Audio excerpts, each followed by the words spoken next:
everyone, and good afternoon. Thank you for taking the time to join us today for our presentation focused on tips for choosing your future university and major. We're so glad that you chose to join us today.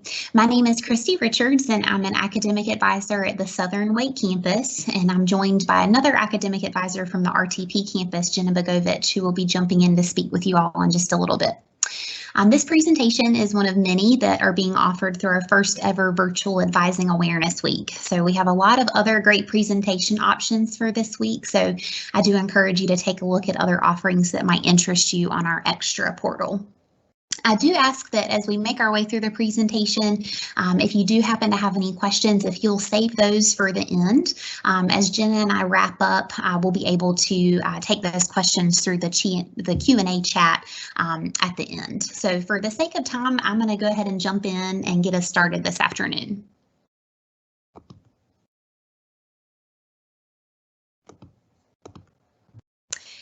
So let's take a look at what we're going to cover today. So we're going to be taking a look at which university major might be a good fit for individual students, and then also how to do some research to determine that, right? So some students are a little bit undecided on that. So we're going to look at some research pieces that are available for students through our Career and Employment Resource Office. And then we're also just going to kind of look at the great deal of things that you want to take a look at when considering a college, right? So there's a lot that sort of goes into that decision. So what should students be looking for in that college search? So we're going to look at that a little bit further as well. So Wake Tech offers 4 university transfer degrees, right? So we have our Associate in Arts, Associate in Science, Associate in Fine Arts, and our Associate in Engineering degree. So maybe students are completing a transfer degree program at Wake Tech, but maybe you're unsure about what major you want to study at the 4-year. So before we kind of jump into that, a little bit more about our 4 transfer programs, so the degree programs. The Associate in Arts is preparing students for majors such as communication, psychology, business, things like that are not so math and science heavy, right? The Associate in Science is preparing students for majors that are more science and math based, so biology, chemistry, maybe math education, things like that. The Associate in Fine Arts is preparing students for majors in our fine arts area, so it could be something like studio art or design at the 4-year college. And then lastly, the Associate in Engineering degree is preparing students for majors in all of the engineering programs at the 4-year colleges and universities.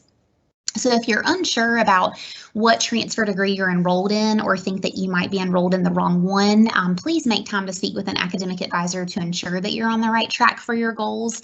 I do tell students that it is really important to make sure that you're enrolled in the right degree program with us for what your academic and career goals are for the next step. Maybe you're enrolled in one of our transfer degree programs and you know for certain that you want to transfer, but are really unsure about what you want to study when you actually transfer. So for example, we have students that, they know that they want to study something science related, and so maybe they're enrolled in the Associate in Science, but are a little bit undecided on what major they actually want to do when they transfer. And that's okay. We do have a lot of resources available to assist students in doing some of the research to help determine what their interests are and what might be a good fit for them. So I'm going to switch gears a little bit and share my screen over on the Career and Employment Resources website so I can show you guys some links that will be helpful as you try to do some of that research. So bear with me for just one moment as I switch gears here.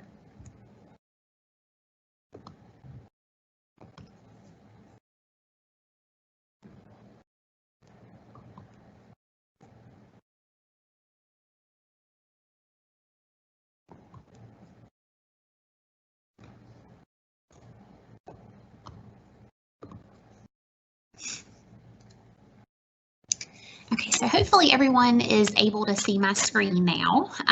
This is the Career and Employment Resources website.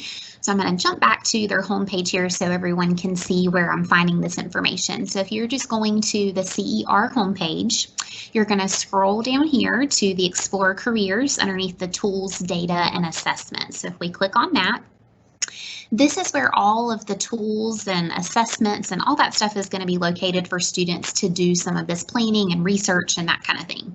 2 of my favorites that I want to show you all as far as researching majors is going to be this first one here. So what can I do with this major? So I'm going to open this up for us. And hopefully this link will work. Yesterday during another presentation, it wasn't cooperating, so I'm hopeful that it will work for us this afternoon. So here, this is where I can kind of look and see, okay, well, what majors are out there and what can I actually do with that, right? So we're going to come over here and look at view all majors. And let's say maybe I'm interested in the social sciences, right? So maybe I'm wanting to study something like psychology or sociology, social work, something like that. So I'm going to click on social sciences. And it should list all of those areas there for me to where I can pick which one I think I might be interested in. So let's say I want to come down here and maybe, again, I'm interested in psychology or maybe sociology. So we'll take a look at those. So I'm going to click psychology. And then this is going to give me some additional information as far as what I can do with this, right? So maybe I'm interested in human services. And so it's going to give me some, examples of things that I could do with that, right? And then maybe some employers, right? And then strategies with that. Maybe I'm interested in research. So maybe I'm interested in the research area within psychology. So it'll give me some examples as far as that goes as well. Or maybe education. Maybe I'm thinking, okay, well, maybe I want to do support services. So like admissions or academic advising, that kind of thing. So I can take a look at those further. Okay, so this is a really great resource. Again, you can look at all kinds of different majors in here. That was just the social sciences. Again, I can do the same thing for maybe art, design, and performance. I can just click that category here. And then it should give me those options of the different areas that I can look into. Let's say maybe I'm interested in game design. So I could come over here and select game design, and it's going to give me some similar information, right? So some areas, employers, and things like that. So this is a really great resource. I tell students, if you are thinking that you might be interested in a certain major at a four-year college or university, I do encourage you to look at this just to kind of see, okay, well, what areas can I actually work within this to make sure that that's going to be a good fit for you.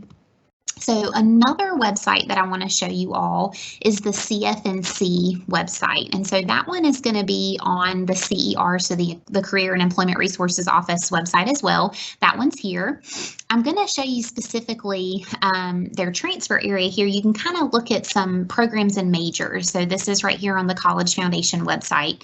So I've just essentially gone here, looking at the college section, applying to college, and then they have some resources here.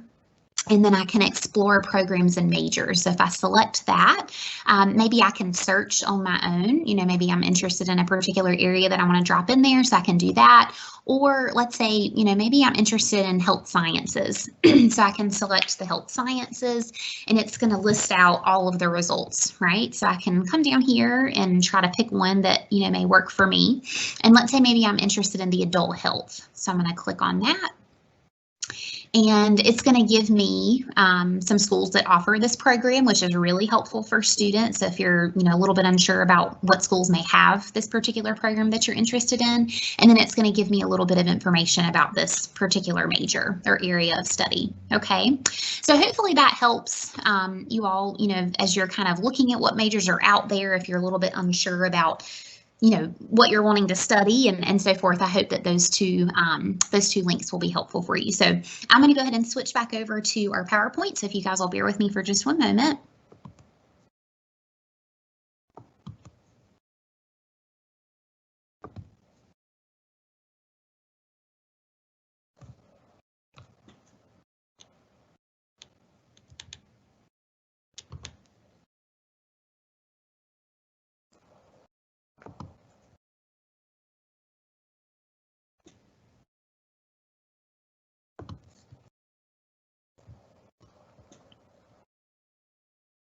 Okay, so hopefully you all can see that slide again.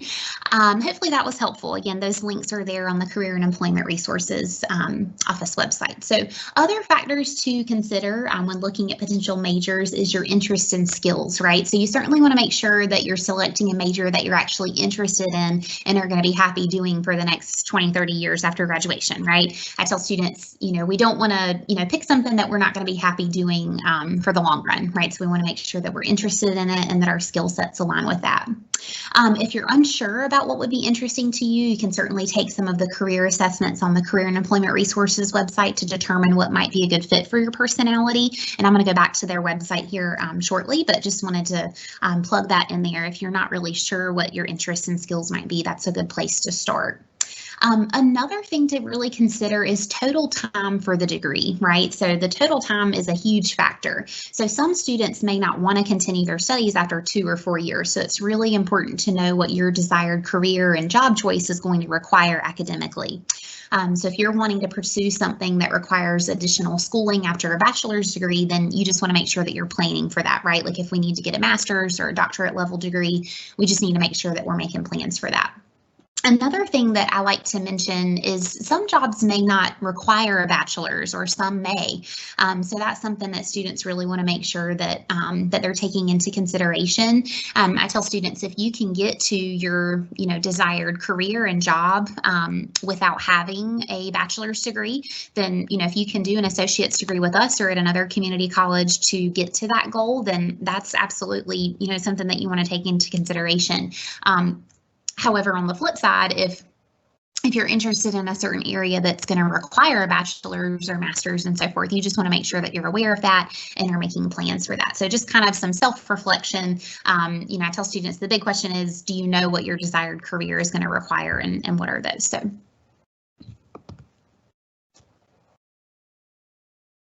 All right, so as you've seen, again, there are tons of great resources. So I'm going to go back over to the Career and Employment Resources website. I do want to show you guys 2 other areas, their Career Coach website and the Occupational Handbook. So if you'll bear with me as I link back over to the CER website.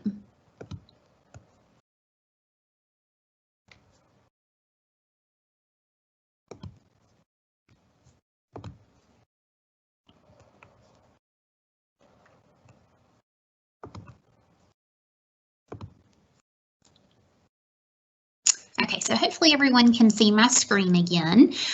Again, 2 areas that I really wanted to show you guys was the Career Coach. I think that this is really helpful for students. You can come in here and kind of take a look at, different careers and sort of see what's going to be required for that. If you have a certain one that is of interest to you, you can drop that here, or you can browse all careers, which is really nice. So say, maybe I'm interested in education, so I can click on that, and then I can scroll through to see what those categories are. And then let's go with teaching and training. So if I click on that, maybe I am interested in being a math teacher. So I can click on this, and it's going to show me some job openings that are annually posted and things like that. Salary, I can also see a little bit about that type of area, kind of daily tasks and things like that. And then also a little bit about the educational requirements, right? So that's a really helpful thing there, just to kind of look at what's actually going to be required for me to get into this area. And then again, similar information over on the occupational handbook. I really like this link here. Sort of the same information again, but just laid out a little bit differently. So same thing here. Let's say I'm interested in education again. I can click on that. And then as I'm scrolling through these majors and these career areas, I can kind of see what's going to be required academically, right? So if I wanted to be, an instructional coordinator, I know that I've got to get a master's degree. Okay, so that's really helpful for students. Hopefully, you guys will utilize those as you're doing that major search to kind of see what's going to be a good fit for you. So I'm going to transition back over to the PowerPoint.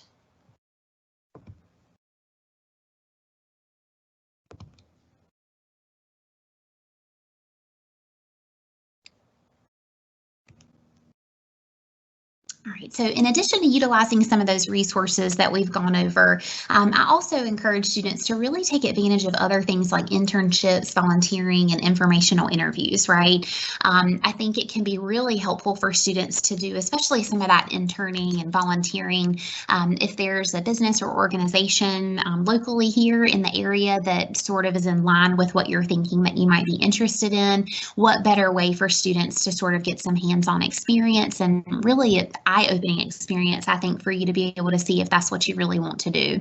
When I was in college, I did an internship that I thought was at the time really in line with what my career goals were at that point. And after the internship, it was a great experience, and I loved my internship coordinator and all of the staff members that I worked with. It was great, but it wasn't really a good fit for me as far as career goes, and I wouldn't have known that, and I could have potentially continued to pursue that, through the rest of my college experience and maybe after graduation had I not done that internship. And so I'm thankful for that time because it just taught me that, my interests were actually in another area. So I think, sometimes those internships and volunteering placements, yes, they may lead you to exactly that and what you want to do and what you're thinking that you want to do, but sometimes it may show you also that you're not actually interested in that area, and I think that's okay too. Informational interviews are really great as well. So if, I tell students, if you're thinking that you want to be a nurse, then if you know a nurse or have a friend of a friend that's a nurse, then maybe you try to sit down with them for 30 minutes, 45 minutes or so, and just kind of get some information from them from a personal perspective as far as what their day-to-day job looks like and things like that. I think sometimes that can be helpful for students. All right, so next, kind of want to jump into the transfer school search. So I'm going to kick us off with some of these pieces, and then after this slide, I'm going to hand it over to Jena. But I did want to talk to you guys a little bit about, admission requirements, sort of major academics and that kind of thing. So when thinking about getting into your future university, there are two primary ways to seek admission, right? The first option is going to be to complete the university's minimum admission requirements without completing the associate's degree. Schools are typically going to require somewhere between 24 to 30 credit hours for transfer students, right, to be considered for transfer admission. And then you do want to keep in mind that there are some schools that may also require certain courses to be completed for transfer, right? So for example, NC State, I use them a lot as an example because they do require some courses, but they may require certain courses to be completed beforehand for certain majors. So if I'm interested in this biological science program, I may need to have some of these science and math classes taken beforehand. If I'm interested in this business program, I may need to have a certain math done, and so forth. So you just want to make sure that you're keeping that in mind. As far as other minimum requirements, I do remind students that you may be affected by age as well. So that's something that students want to keep in mind. Some schools, not all, but some schools, if you're under 21, you may have to also meet high school admission criteria. So those are just some things that you want to think about. ECU is one of those, and so that's why we have one of those listed there. So again, some schools like NC State may need to have certain classes required and certain GPAs in order to meet the transfer admission criteria. Again, other schools, maybe it's just a certain amount of credit hours, so 24 to 30 credit hours, certain GPA, no specific classes. So just kind of keep that in mind. Another thing that you want to make sure, before I jump into that, the second option as far as completing university transfer application would be completing the degree. So I wanted to make sure that I mentioned that as well. So before applying, students may want to complete the associate's degree. So the associate in arts, science, fine arts, or engineering. Just kind of keep that in mind. One advantage that you'll have by having that earned associate's degree is that you can go ahead and add that to your resume, which is really nice, rather than just having credit hours completed. So you have that degree done. Do want to plug in that another advantage to that is the articulation agreement. So if students don't already know that, if you're a part of the transfer programs, our CAA agreement, the Comprehensive Articulation Agreement, if students are completing their transfer degree with us, associate in arts or science, have a C or better plugging into all of their classes in their degree, then their gen ed is waived when they transfer, which is really nice. So just kind of wanted to plug that in there. So again, you can transfer one of two ways: completing the minimum requirements or actually completing the associate's degree. Minimums would still be needed either way, so GPA requirements and courses and things like that. So just kind of keep that in mind. Biggest thing I tell students is every school is going to require something different, and so it's really important to make sure that you're researching their websites, their admission websites, speaking with an academic advisor to ensure that you're on the right track and so forth. Because our goal is to get you to your goal as quickly as possible as well. So we want to make sure that you're on the right track. Last thing with this, the admission area that I want to mention is the GPA. GPA is really important, and I tell students, sort of a visual, if you will.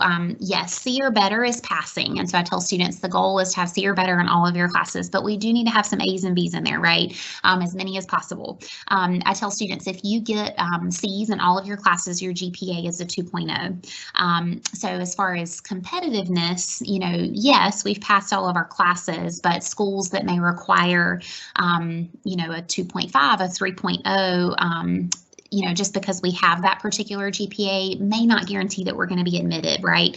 So I tell students that competitive factor is where we want to make sure that our GPA is. So if a particular school says, we need our students to have at least a 2.5 to be considered for transfer admission, but students who have transferred in for the business program, their GPA this past semester was around a 3.5, we need to shoot for around that 3.5, right? So I just tell students that GPA is really important, so you just want to make sure that you're keeping that in mind, okay? So at this time, I'm going to hand it over to Jena so she can talk to us a little bit more about other factors to consider in that transfer school search process. So Jena, I'm going to hand it over to you. Thanks, Christy. So some additional factors. Can you go ahead and move us forward, Christy? Okay, perfect. So some additional factors that we might want to consider are the institutional type. And so the two types of institutions that we primarily talk about are our public universities versus our private universities. And so your public universities are all of your UNC system schools. Your private institutions are Campbell, Meredith, Elon, William Peace, and so forth. A lot of times when students look at these private institutions, the first thing they see is the tuition cost. And with that comes a little bit of what we refer to as sticker shock, because they tend to be more expensive than your public institutions. But what I like to tell students is that a lot of times your private institutions actually offer more scholarships and more funding for students than your public institutions do. And that just comes down to where their money comes from. I give the example to my students all the time that I went to a private institution similar to Campbell for undergrad, whereas my sister went to a public institution. We got the same degree, we both got our bachelor's in psychology, but it actually cost me much less at a private institution than it did for her at a public school, just because of the differences in scholarships that were awarded to us. A lot of times private institutions, even for transfer students, are offering scholarships based on GPA. And so I know Meredith has several scholarships if you have above a 3.0 GPA, as well as some additional ones. William Peace recently just created a scholarship specifically for Wake Tech students. So that just might be something of interest to you. Kind of flowing into that next factor, the campus size, you'll also see a difference in campus size for public institutions versus private institutions. Your private schools are going to be a little bit smaller. You don't have as much campus coverage as you would with a public institution. You're also probably going to have smaller class sizes at a private institution versus a public institution. So, if you like that small class size that you're getting here at Wake Tech, that might be something that you want to consider moving forward. Along with institution types, maybe you want to continue going to a vocational or a technical school. So maybe your goal is to become a vet tech or a physical therapy assistant or an occupational therapy assistant. All of those are programs that don't require a bachelor's degree, and they can be pursued at other community colleges if they're not offered at Wake Tech, so that's also an option. We already touched on campus size a little bit, but the only other thing I wanted to add there, is considering moving around campus. Can you get to your classes in a 5-minute walk? Do you need to take a bus to get to campus? Do you have to drive to campus and then park and then get on a bus? All of those might be something that influence your decision with the campus size. In addition, some students might want to think about the affiliations with the campuses that they're interested in. You might want to go to a historically Black college like A&T or North Carolina Central, or you might want to go to an institution that has a religious affiliation like Campbell. If you're looking for an all-girls institution, Meredith is a great example of that. And then I also wanted to put in here, The University of North Carolina at Pembroke, in 2018, they were actually considered the most diverse institution in the UNC system schools. So I thought that was just something really unique to their institution. So again, just kind of thinking about what else might be important to you. Can you go ahead and move us forward, Christie? Okay, perfect. And so location is another factor we might want to consider. How close do you want to be from home? So, do you want to be able to come home for a quick day trip, or do you want to be really far from your family? Maybe you want to go to a whole nother state. Lots of different things to consider. What else is surrounding that institution? Do you want a rural setting or a suburban setting or more of a city type of setting? Do you want to be able to go to the beach on the weekends or go study at the beach? Do you want to be able to go to the mountains and go hiking, or do you want to be in a city where there's a lot to do? You are primarily at these institutions for your academics, but there's so many other factors that can also help you grow as a student. And so that's why we encourage you to think about these other factors. Thinking about the in-state versus out-of-state, kind of going back to what Christie mentioned earlier, with that CAA agreement, that agreement is with in-state institutions only. So if you do go out of state, which we do have several students who want to transfer to an out-of-state institution, and we are in full support of that, just recognizing that some of your credits may not transfer because we don't have any formal agreements with out-of-state institutions. And so if that's something you want to learn more about, we definitely encourage you to come see us in advising so we can try to help you connect with admissions resources at other institutions. Campus resources are also really important. So thinking about tutoring services, career services, health and wellness resources for you. Are those available at the institutions that you're looking at? Do they come with a cost, or are those costs of those services already included in your tuition? I think that's a big one. And so, kind of thinking about what resources are going to be important to you moving forward. Housing, I feel like this is one that students do not always think about, but as a transfer student, if you're wanting to live on campus, that's not always a guarantee. There are some campuses that, I don't want to say they don't allow transfer students to live on campus, but on-campus housing is not safe for them. It's safe for their freshmen and maybe their sophomore students. So if living on campus is important to you, that was something you definitely would want to explore more. There's definitely lots of benefits of living on campus. You can be involved in student life a little bit more. Maybe you don't know anyone at the institution you're going to, so you think it would be easier to find a roommate that way. You might have a meal plan included with that. So those might all be some reasons to live on campus. Or maybe you want to live off campus, and so you want to know, does your institution allow off-campus housing? There are some private institutions that will encourage on-student or on-campus living for students versus the off-campus. But with living off campus, you also need to think about the extra costs that come with that. So how much is your rent going to cost? Do you need to pay for additional utilities? So water, internet, gas, electric, things like that, groceries, and then also the cost of getting to school either via driving or via taking the bus. And then also your extracurriculars and social life. Again, you're going to college because the primary goal is to finish a degree to get you to your career goal, but there are so many other factors that can help mold you into that person that's going to help market you to get you to that next step. And so thinking about, what extracurriculars do you want to be involved in? Are you looking to be in a particular sorority or fraternity? Not every institution offers every single chapter. Is there a particular club or organization that you want to be involved in?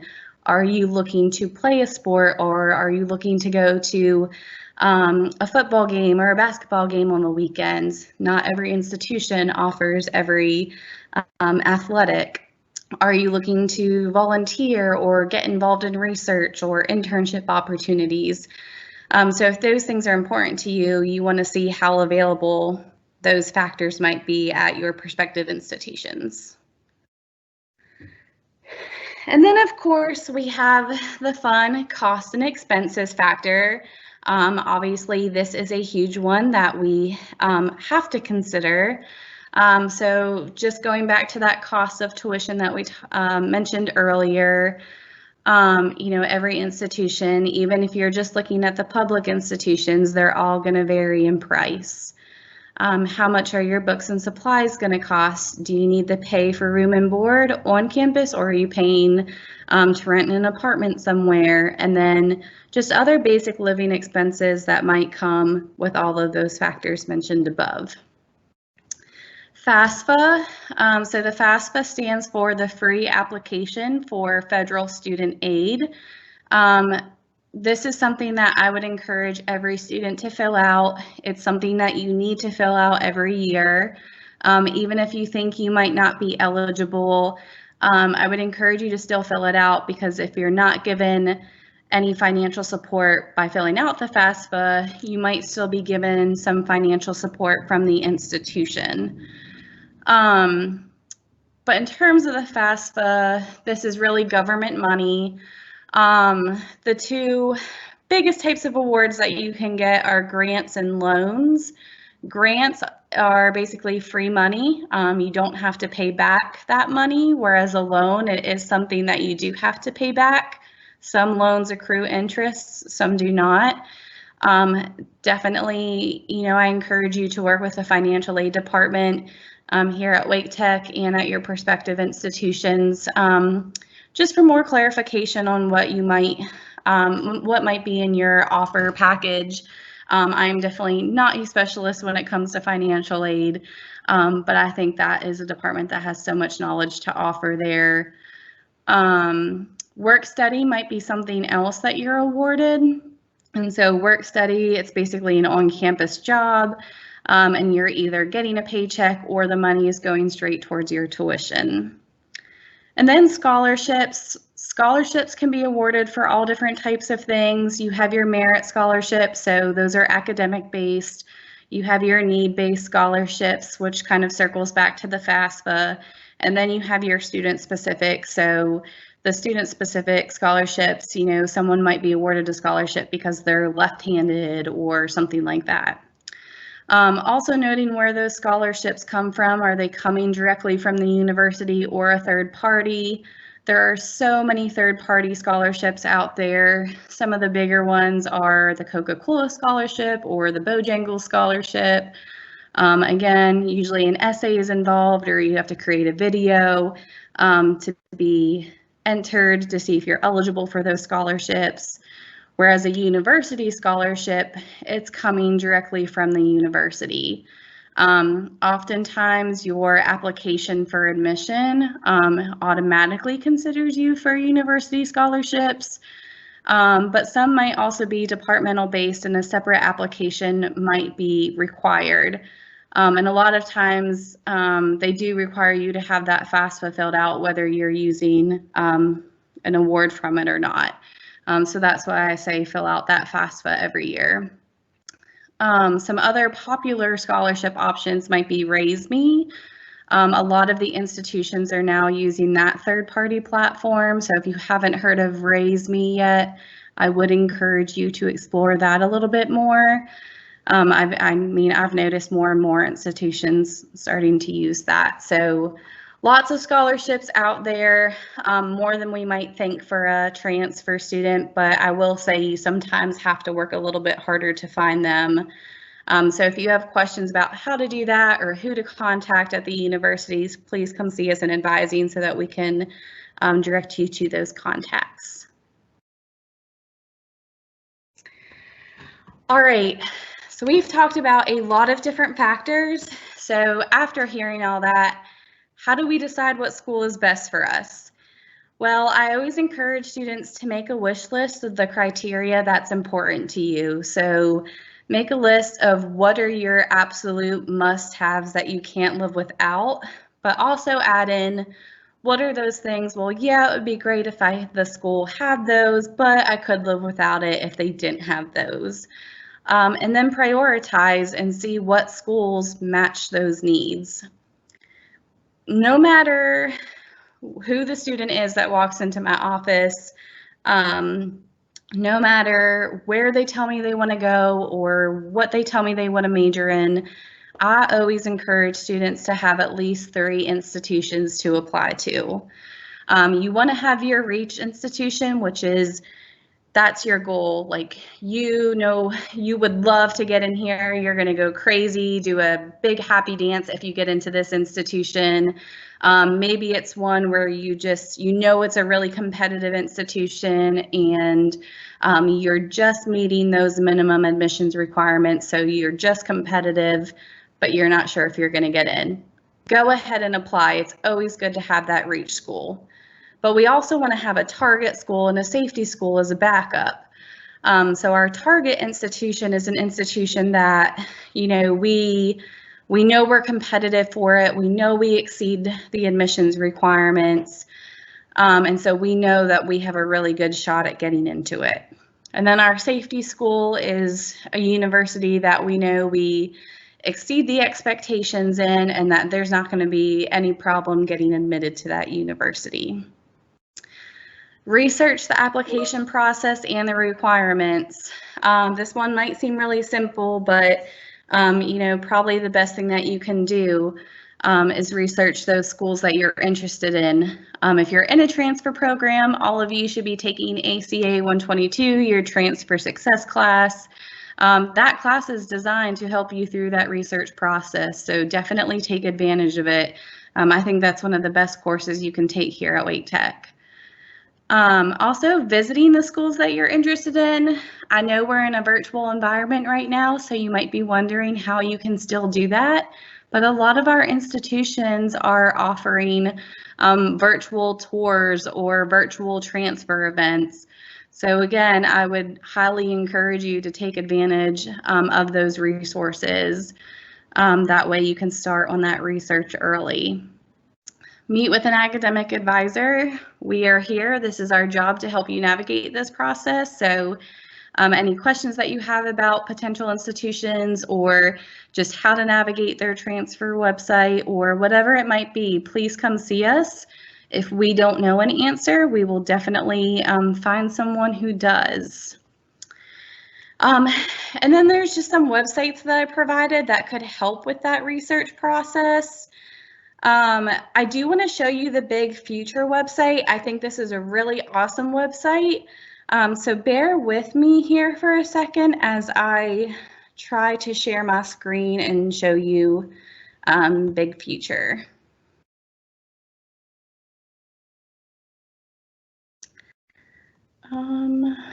One second here.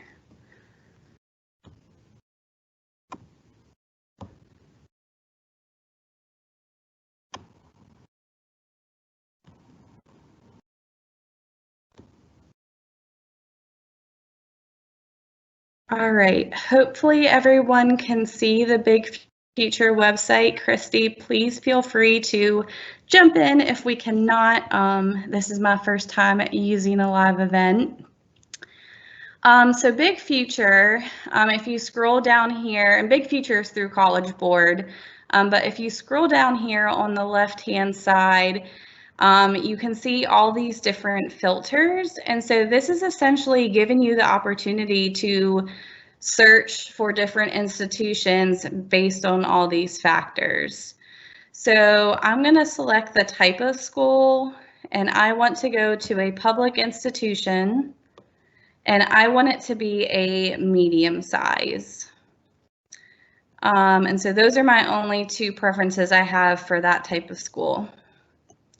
So it's given me a ton of options, as you can see. So now I'm going to go to the location factor, and I want to be within 100 miles of Cary, North Carolina.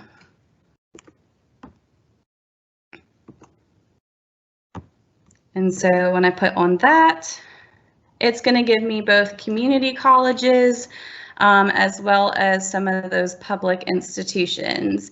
And so I see North Carolina A&T came up in this. So I'm going to click on this. I want to learn more about A&T. It's going to give me some information at a glance, gives me some quick facts about the college.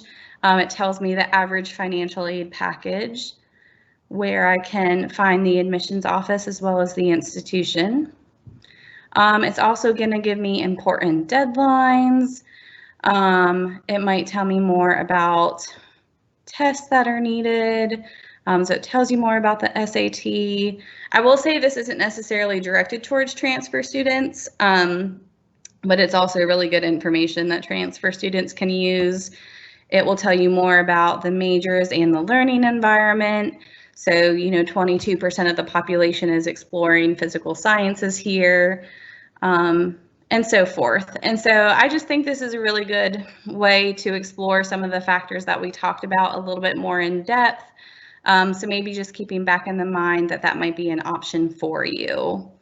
So I'm going to go ahead and stop sharing so that Christy can get the PowerPoint put back up here. So bear with us for just a second.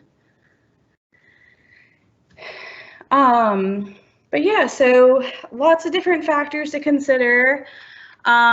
We hope that this has maybe shed a little bit of insight to help you take that next step to think about what factors might be important for considering your future major.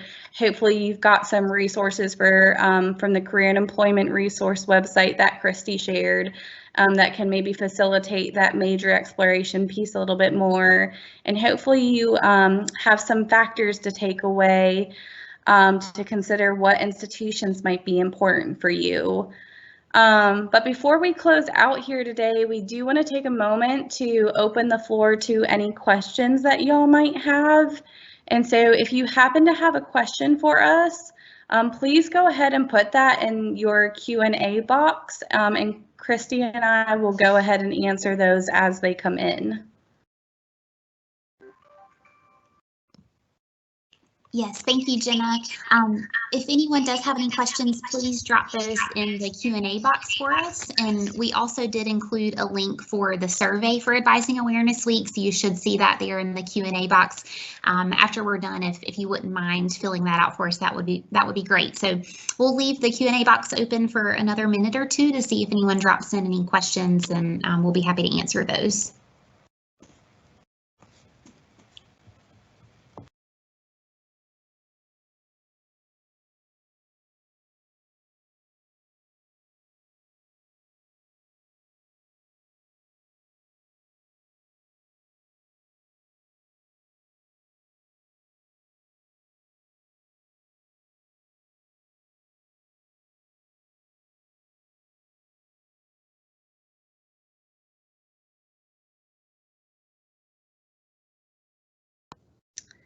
All right, I'm going to go ahead and answer this first one. This is a really great question.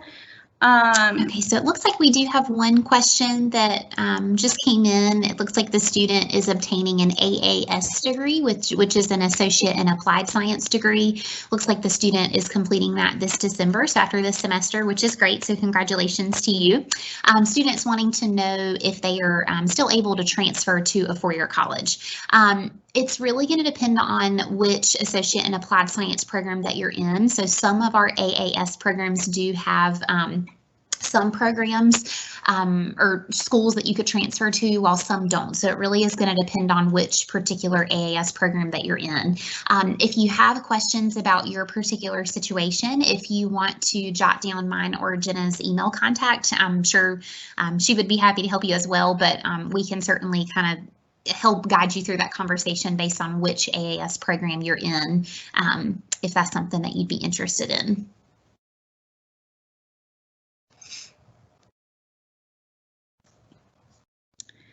I'll go ahead and answer our next question that we have here.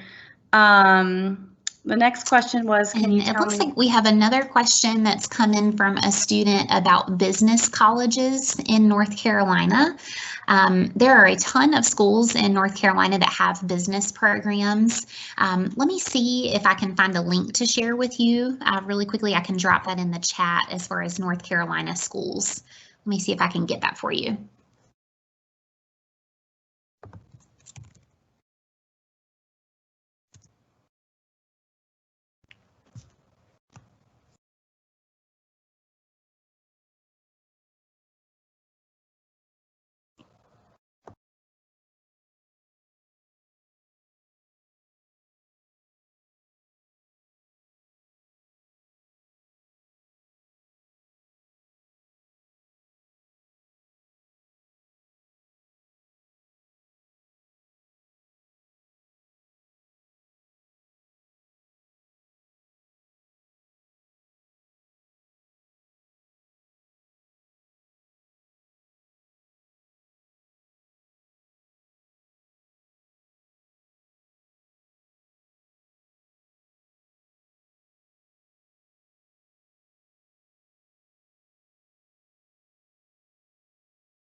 Okay, so to the student who was asking about the North Carolina business programs, unfortunately, I'm not able to find that link quickly for you, but if you want to jot down my email address, you're more than welcome to shoot me a message and I'd be happy to get that for you.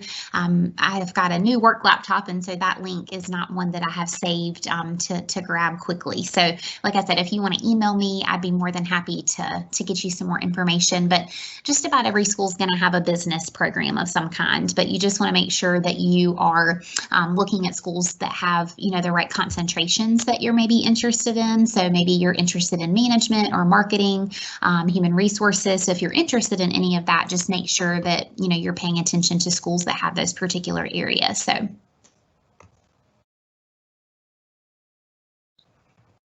So we'll leave the Q&A chat open for another minute to see if any other students have any questions. It looks like we still have some attendees that are in the event. So if you have any other questions, if you'll go ahead and drop those in there for us so we can get those answered for you.